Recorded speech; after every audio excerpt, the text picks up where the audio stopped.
Are you thinking about buying a house and you've heard all this news about the National Association of Realtors settlement and you're not sure what's changed or how that affects you? Well, stay tuned. Hi, I'm Theresa Wellman with Homeowner Experience Real Estate here in San Jose, California. And today we're going to talk about the changes that have happened in August 2024 due to the settlement with buyers agents and commissions. You might have heard it as the NAR settlement. So we're going to talk about all of this. So let's jump on over to the screen and talk high level what it requires to buy a property in California. Okay, so there are 3 agreements that we are going to use whether you're buying or selling. We'll talk about whose responsibility these are. But the first agreement is going to be the RLA, or the Residential Listing Agreement. Now, this is a contract between the seller and the listing agent. This has been around for a really long time. Very typical that agents would hire, or sellers would hire, an agent to help them, right? This is the agreement for that. The second agreement is the BRBC, which stands for the Buyer Representation and Broker Compensation Form. Now, that form has also been around a really long time, but it has been updated and completely redone. And I've used the old form for years, so I'm going to use that knowledge to talk with you through some of the things that have changed. We're not going to go into the actual forms this week. Next week, we'll go into the actual forms. Today, we're talking more high level and how things work. And then the third form is going to be the RPA, or the Residential Purchase Agreement, which is what a buyer and seller agree to when they sell or purchase a property, right? Hand over a property. Let's go over to then our next page to talk about the way it used to work.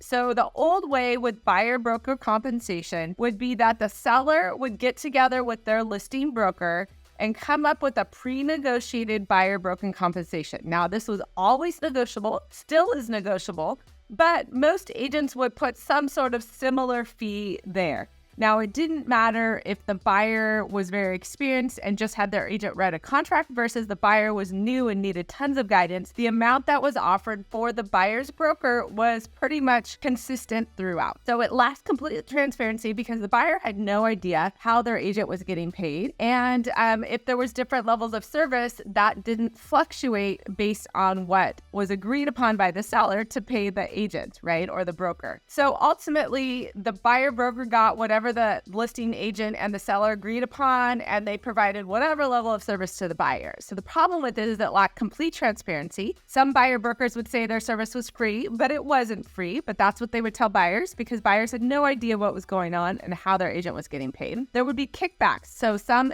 buyer brokers would say, hey, we're willing to give you 1% back or something. And that was their way of kind of compensating for maybe a different level of service than other agents might have done. And there was no formal agreement between a buyer and their broker as to what services were covered, what service they could expect, and what would be charged for that. So complete lack of transparency in this entire process.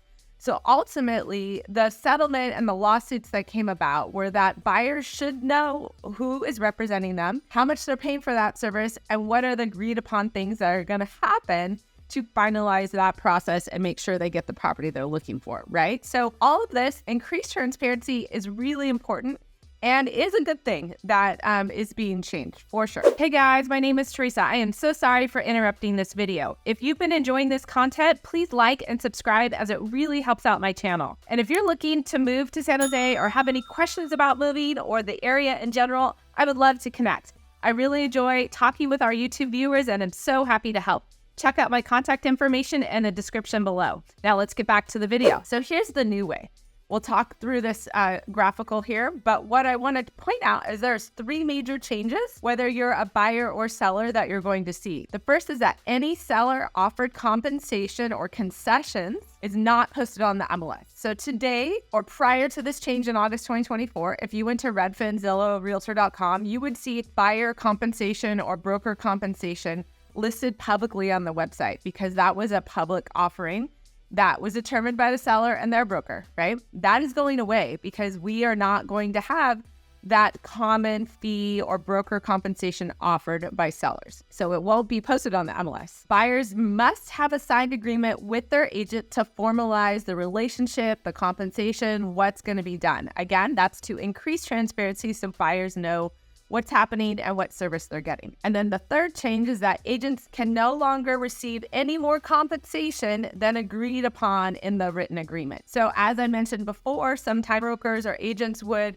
offer a very low level of service and still get paid maybe the standard 2.5% that was offered, where other agents were working really hard with their client, educating them tons because they were first-time home buyers and getting paid the same thing. So what's being changed is now buyers have the choice to pick what kind of service level that works for them and agree upon what that's going to cost, and then go ahead and purchase a property knowing what they're paying for their agent and what services they're getting. So that's the new way, is that buyers have choice to find the right service for them. So how it works is that now the forms have completely changed. So that RLA, or the residential listing agreement form between the seller and their listing broker, only talks about the compensation to the listing broker. That's it. It's not going to talk anything about the buyer broker and what's going to be offered. Bottom line, how that's going to be worked out is with the paper with the buyer and their agent, as well as negotiating in that third piece, the RPA, or the residential purchase agreement.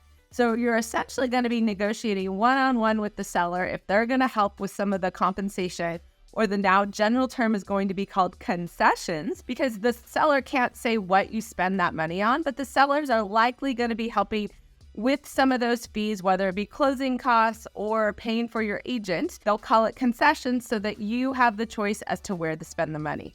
Because you may hire an agent and say, you know what, I have money set aside to pay my agent. That's completely independent of me buying the property, and you move forward. But if the seller's offering concessions, you might gladly take that for your loan fees, for example, or your closing costs, right? So that's why the concessions are going to be to your advantage. So bottom line, seller agrees to a compensation to hire their listing broker. Completely independent. Buyer hires their buyer broker with agreed upon compensation service, completely independent. Then the two of them come together, the buyer and seller, with support of their agents, of course, to negotiate the residential purchase agreement and decide if there's concessions or money going to be transferred between the two. Now, this can be maybe enough to cover your buyer broker compensation. It could be part of it. It could be none of it. I don't know. But you're going to have choices as a buyer, and you're going to be able to negotiate. And the beauty is, again, you get to choose your agent, the level of service you need, and you're going to choose how you pay your agent. And hopefully banks will start to come up with some options to help compensate for this as well.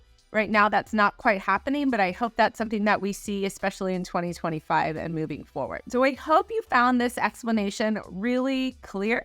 If you didn't, we'd love to see your comments below. And if you're looking for an agent that provides a full level of service to really educate you, as you see I do here on this YouTube channel, but educate you on details of properties and neighborhoods, then I would love to chat with you. Check out the link below for setting up a 15-minute initial call. And then I'd be able to get an understanding of what you're looking for and if we can help, and then we can talk about next steps from there. So again, I'm Theresa Wellman with Homeowner Experience Real Estate, and I thank you so much for joining me, and hopefully I provided a little clarity for you today. Take care.